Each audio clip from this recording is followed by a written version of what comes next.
And there are areas in Kentuckiana that know all too well about flash flooding. ABC's chief climate correspondent Ginger Z has more on how to combat the health risks related to floodwater.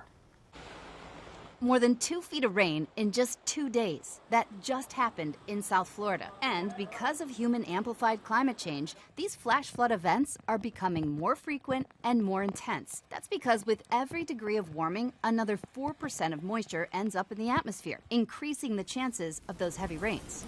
Add that to our constant expanse of asphalt where there was once native grass or soil, and you have a big change that can turn into big problems. And when that flash flooding happens, health officials are warning people to stay away from standing water whenever you can. It's important for folks to remember that floodwaters are contaminated. The floodwaters are usually what we refer to as black water because sewage and industrial waste would have overflowed into this water. So people should worry about bacteria, viruses, but also chemical irritants. Balsari says that contact with contaminated water can cause infections, rashes, or even other illnesses. If you're exposed, they say you should wash the area as soon as possible with soap and clean water, and then rewash contaminated clothing with hot water and detergent before you use them again. Decontaminate yourself, treat this as a chemical exposure, as an exposure to a pathogen rather than you just having waded into dirty water.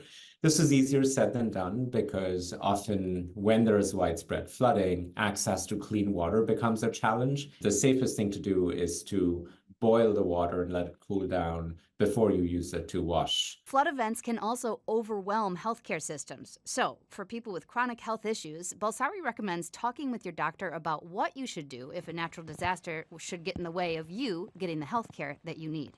With this Climate Minute, I'm Ginger Z.